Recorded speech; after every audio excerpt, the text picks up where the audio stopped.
Perkenalkan, nama saya Rifki Lazuardia Priyansyah. Saya berNIM 1020222400 Dan kali ini saya akan menjelaskan laporan tugas UTS, yaitu merancang database dari suatu pembayaran atau manajemen Rumah Sakit Bakti Sehat. Kali ini saya akan menjelaskan beberapa poin-poin dan eh, mudah-mudahan bisa dicerna dengan baik. Oke. Yang pertama, itu apa sih Entity Relation Diagram? Poin pertama itu adalah saya membuat IRD-nya, dan saya membuatnya dengan versi chain ya. Tapi sebelum itu, saya akan menjelaskan apa itu IRD secara singkat saja. IRD itu adalah suatu cara atau suatu sistem atau sesuatu gambaran yang digunakan untuk menggambarkan struktur data dari sebuah sistem yang udah dibuat atau yang ingin dibuat. Dan penggambaran ini tentunya dengan cara yang logis, dengan cara yang benar, dan juga dengan cara yang teratur serta akurat dalam bentuk-bentuk yang memang bisa dimengerti. IRD ini itu juga akan menjadi satu tahap pertama sebelum menjalankan sebuah penyimpanan data atau database nantinya. Jadi ini tuh kayak step by stepnya dulu gitu. Ini kayak metode pertama sebelum nanti ke depannya bikin database. Biasa seperti itu. Atau relational diagram ya. Oke. Saya coba ubah dulu ya, ini ada typo. Oke. Pada database kali ini saya akan menggunakan beberapa relasi, dan IRD-nya ini adalah mainnya itu seperti dengan tugas. Dia ini akan memanajemen penyimpanan atau manajemen transaksi pembayaran rumah sakit Bakti Sehat gitu.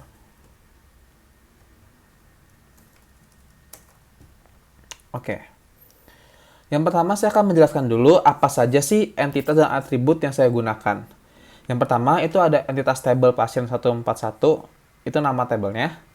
Itu di sini, kalau di sini secara singkatnya adalah bahwa tabel ini itu menjelaskan bahwa tabel pasien ini akan mencangkup data-data pasien yang terdaftar dengan kegiatan apa yang akan dilakukan atau sedang dilakukan. Jadi semisalnya bahwa pasien ini ingin melakukan sesuatu seperti mau rawat inap atau mau mengambil obat dari apotik atau ingin operasi atau hanya sekedar berkunjung karena ada konsultasi dokter, itu juga masuknya ke data pasien.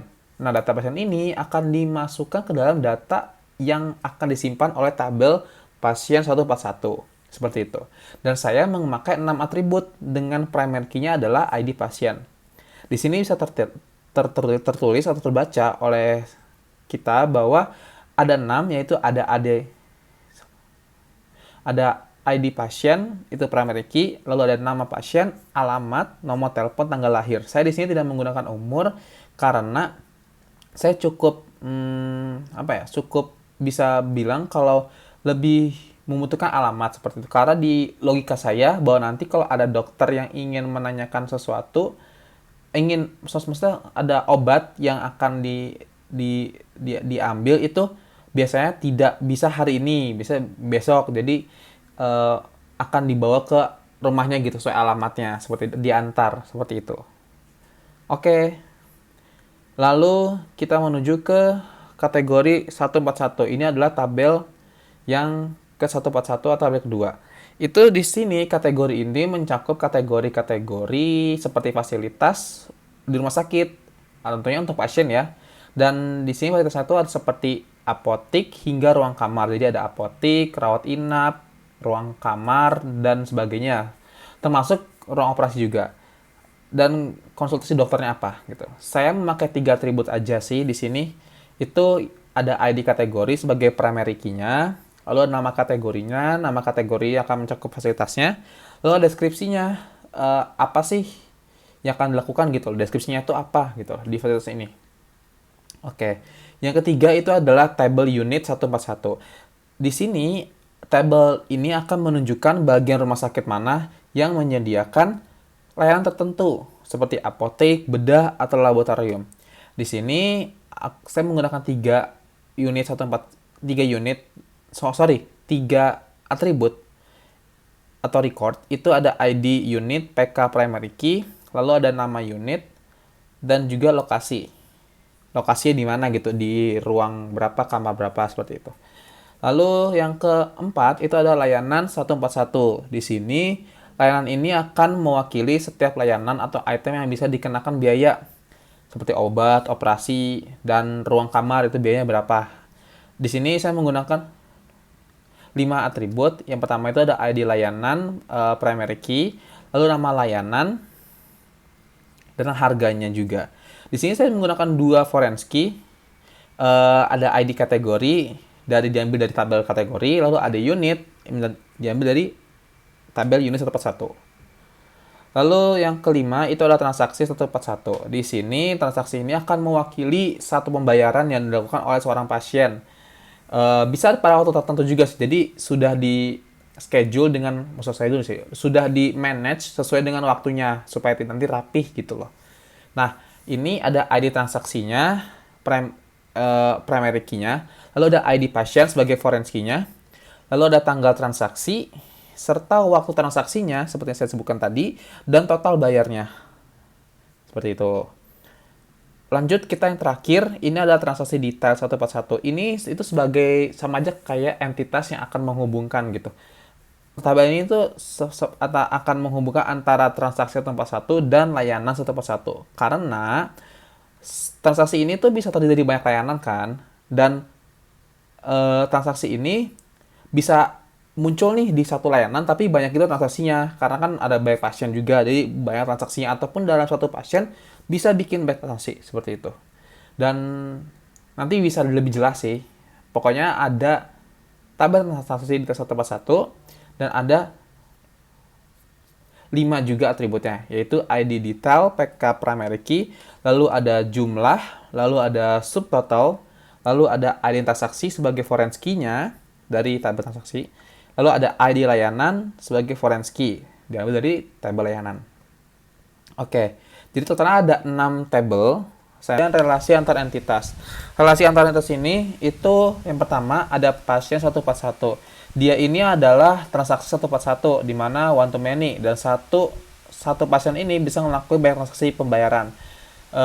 Lalu yang kedua ada transaksi 141. Di sini itu transaksi menghubungkan transaksi di tas 141. Di sini itu adalah one to many karena satu transaksi bisa punya banyak rincian item layanan yang dibayar. Jadi bisa punya banyak lah layanannya gitu lewat banyaknya rincian dibayar, jadi one to many.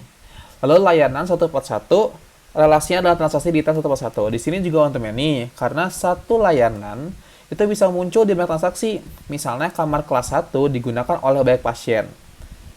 Karena kan satu kamar bisa ada bilik-bilik kasur gitu loh. Jadi banyak kasur. Jadi ada banyak orang juga. Lalu ada layanan ke kategori. Itu many to one. Di sini keterangannya adalah setiap kategori bisa punya banyak layanan. Contoh kategori tindakan medis mencakup operasi, konsultasi, dan lain-lainnya. Lalu layanan 141. Di sini adalah relasinya itu unit 141 dengan korelasi ini many to one. Kenapa? Karena satu unit, misal apotek, bisa menyediakan banyak layanan, berbagai obat.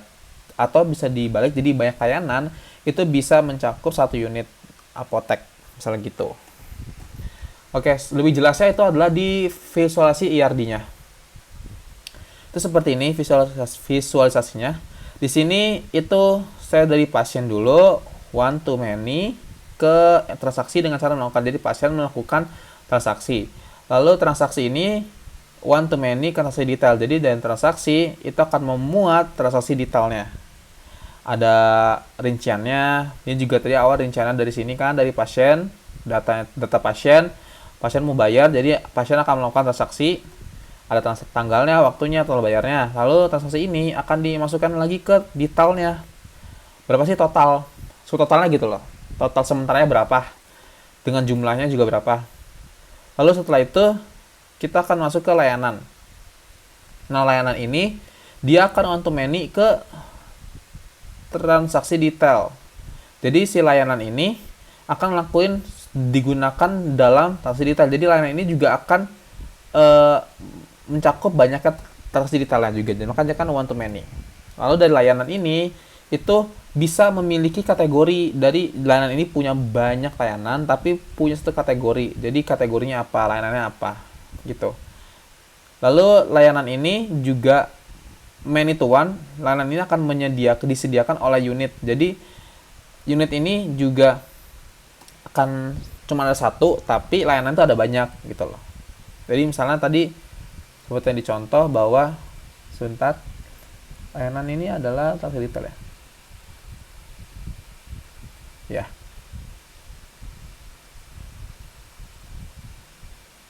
Oke. Layanan ini unit, misalnya satu unit apotek bisa menyediakan banyak layanan, berbagai obat gitu loh. Jadi ada obat apa, itu masuknya ke layanan. Tapi ada satu unit aja, satu apotek aja gitu loh. Jadi cuma ada satu apotek tapi punya banyak layanan, obatnya apa gitu. Seperti itu. Oke, mudah-mudahan cukup jelas untuk IRD-nya. Kita lanjut ke relational modelnya. Di sini lebih jelas nih, karena kita tahu bahwa tadi udah ada.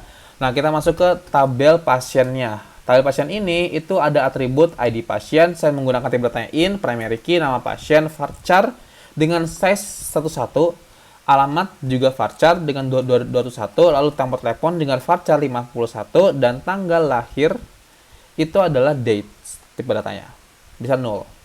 Lalu kategori 141 itu saya pakai atribut ID kategori dengan tipe data in, primary key, lalu nama kategori dengan varchar 101, size-nya, lalu deskripsi teks, D juga bisa 0. Lalu kita masuk ke unit 141. Unit 141 ini adalah ID unit, tipe datanya adalah in, konstannya adalah primary key, dan nama unit ini itu dengan varchar 101 alias size-nya, dan dia nggak bisa 0 alias not 0. Terus juga ada lokasi ini juga varchar dengan size 201 not 0. Lalu layanan 141 itu atributnya ada ID layanan, itu tipe datanya in, dia primary key, nama layanan itu varchar 11 juga size-nya. Lalu harga di sini bukan desimal. ID kategori itu adalah integer, ID unit adalah integer. Foreign key ya, dari atas. Lalu transaksinya itu adalah menggunakan tipe data integer, ID transaksinya, ID pasiennya juga menggunakan integer, tanggal transaksinya itu menggunakan date, dan waktu transaksinya itu menggunakan time, total bayar adalah desimal, dan ID pasien ini adalah foreign key. Transaksi detailnya itu ada detailnya saya menggunakan tipe data in, primary key, jumlah data itu menggunakan in, kotorannya not 0, subtotalnya juga desimal dan not 0, lalu 2 foreign key dari ID transaksi dan ID layanan. Ini adalah versi SQL Workbench-nya. Ada ID layanan, ada ID kategori, pasien, transaksinya dengan primary key dengan kunci emas, dan foreign key-nya dengan primary key aja, primary key kunci emas. Nah, ID unit, ID layanan, ID detail dan sebagainya. Aja di sini. Oke, kita lanjut ke bab 3, itu DDL ya. DDL ini adalah bagian dari SQL yang digunakan untuk membahas struktur tabel atau database. Dan SQL ini tuh cuman kayak bikin create table dan deklarasi query-query untuk isi tabelnya gitu loh. Nah, di sini tabel pasien itu seperti ini, ada ID pasien, in primary key, nama pasien, varchar 11 not 0, alamat varchar 221 not 0, nomor telepon juga varchar 1 not 0, tanggal lahir adalah date. Seperti sebelumnya juga sama sih.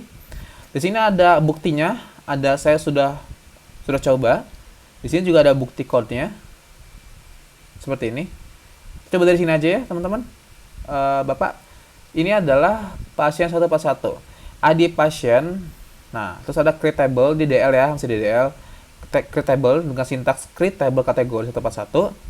Ada ID kategori, in primary key, nama kategori, varchar, dan exception teks. Lalu ada create table-nya. Create table-nya ini 141. Lalu ada ID unitnya, in primary key, nama unit, lokasi varchar. Create table juga layanan 141 dengan ID layanan, in primary key, nama layanan, dengan varchar seperti yang tadi ada. Ada harga juga, ID kategori juga, ID unit dengan foreign key-nya. Dengan cara kalau di SQL itu foreign key dengan ID kategorinya apa, terus referensinya adalah kategori dari tabelnya apa, dan juga data atribut yang mau dipakai itu apa? Ada kategori kan primary key-nya, maka masukkan di dalam parameter atau bracketnya itu adalah ID kategori. Sama juga halnya dengan foreign key-nya, itu juga masukkan kayak gitu. Jadi awalnya itu pakai atribut apa yang mau di foreign key, lalu reference itu dari tabel apa. Di sini kan referensinya unit 141, maka referensinya unit 141 dengan parameternya adalah ID unit. Lalu create table transaksi. Di sini itu adalah ID transaksinya apa? In primary key-nya ya. Jadi in primary key-nya oke. Jadi in primary key-nya itu adalah ID pasien-nya, tanggal transaksinya, waktu transaksinya, tempat bayarnya, dan foreign key-nya apa. Jadi reference-nya apa gitu. Sama seperti itu, sama juga yang create table. Lalu saya pakai show table untuk bisa melihat gitu. Tapi kan nggak bisa, karena kan masih belum di use ya. Ya, belum di use. Oke. Sekarang kita coba show table-nya. Nah, ini ada tabelnya teman Bapak. Ini kategori layanan, pasien, transaksi, dan unit. Acak ya? Ya. Lalu kita ke DML sekarang. DML ini adalah insert into pasiennya. Saya ngasih data isinya gitu. DML itu adalah kalau dilihat dari sini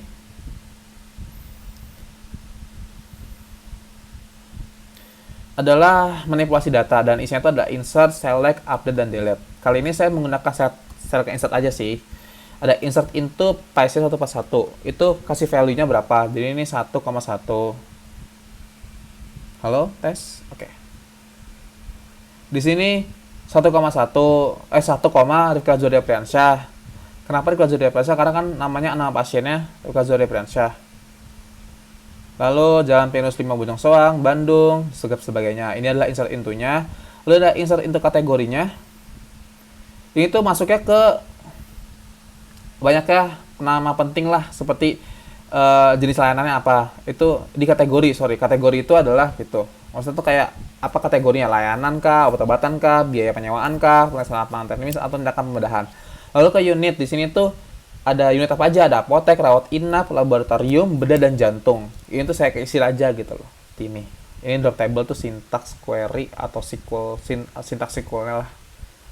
Ini seperti ini. Seperti itu untuk yang ini ya. Kita lanjut ke yang terakhir ya. Itu adalah nomor 2. Nomor 2 ini saya menggunakannya adalah sebentar ya. Nomor 2 ini itu kan masalahnya bagaimana caranya saya membagikan jadi 1 NF, 2 NF, dan 3 NF.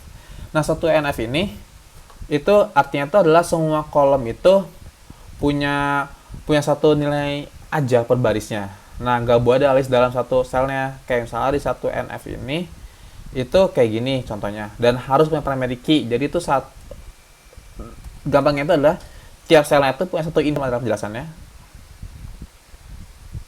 Lalu yang kedua ada 2NF. 2NF ini itu masuknya adalah harus udah punya dulu 1NF dulu gitu. Jadi udah coba dulu yang 1NF, kita lanjut ke 2NF. Dan dia ini adalah semua kolom non kunci harus tergantung pada seluruh primary key-nya. Jadi bukan cuma sebagian aja. Contohnya itu kayak dalam 2NF ini data dari tabel-tabel berdasarkan ketergantungan hanya terdapat primary key. Keunggulannya itu sudah tidak ada lagi seperti partial dependency atau seperti kayak beruntun gitu. Misalnya data chat psikologis cukup ditulis sekali aja di tabel layanan, bukan berulang-ulang. Ketiga adalah 3NF. 3NF ini itu memastikan semua atribut non kunci yang langsung tergantung dari semua kunci utamanya bukan pada atribut non kunci. Jadi itu lebih sempurna dari 2NF. Lebih rapi dan lebih terstruktur. Nah, total ini bisa dihitung. Dan transaksi detail ini uniknya itu tidak menggunakan jumlah. Karena apa? Karena total bisa dihitung dari jumlah kali biaya. Dan hasilnya itu akan lebih efisien datanya dan konsisten juga. Data pun lebih terjamin dan lebih mudah dikembangkan. Makanya jika ingin ubah harga layanan menjadi cukup di satu tempat saja itu lebih mudah dan lebih gampang. Seperti itu. Oke, kira-kira seperti itu aja. Tugas saya, penjelasannya, dan mudah-mudahan bisa dipahami dengan jelas. Saya pamit undur diri. Wassalamualaikum warahmatullahi wabarakatuh. Terima kasih.